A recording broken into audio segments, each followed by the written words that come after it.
ഷോപ്സിൽ നിന്ന് കുറച്ച് ഓർക്കിഡിൻ്റെ തൈകൾ വാങ്ങി. 4 തൈയിന് ആകെ 150 രൂപയുടെ അടുത്തേ ആയുള്ളൂ. ഞാൻ പ്രതീക്ഷിച്ചതിനും അപ്പുറമായിരുന്നു തൈകൾ. നല്ല ഹെൽത്തി പ്ലാന്റ്സ് ആയിരുന്നു. അങ്ങ് നോയിഡയിൽ നിന്നാണ് പ്ലാന്റ്സ് വന്നത്. ഇത്രയും നല്ല തൈകളായിരിക്കുമെന്ന് ഞാൻ വിചാരിച്ചതേ ഇല്ല. നല്ല ഹെൽത്തി റൂട്ട്സ് ആയിരുന്നു ഉണ്ടായിരുന്നത്. പിന്നെ ഒരെണ്ണത്തിൽ മാത്രം പാക്ക് ഓഫ് 5 എന്ന് പറഞ്ഞിട്ട് പാക്ക് ഓഫ് 2 ആയി വന്നിട്ടുണ്ടായിരുന്നുള്ളൂ. എന്നാൽ ഈ പൈസയ്ക്ക് അത് ലാഭമായതുകൊണ്ട് പിന്നെ അത് റിട്ടേൺ അടിക്കാനൊന്നും പോയില്ല. 4:4:2 എന്നുള്ള റേഷ്യോയിലാണ് ചകിരിയും കരിയും ഓട്ടിങ് കഷ്ണങ്ങളും എടുത്തത്. അത് നന്നായിട്ട് മിക്സ് ചെയ്തു.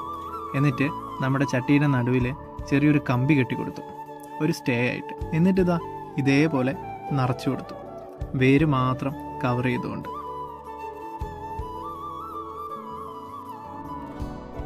അങ്ങനെ ബാക്കിയുണ്ടായിരുന്ന 4 തൈകളും അതേപോലെ തന്നെ നിറച്ചു കൊടുത്തു.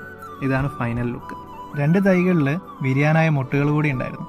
അത് വിരിഞ്ഞിട്ട് അടുത്ത വീഡിയോയിൽ കാണിക്കാം.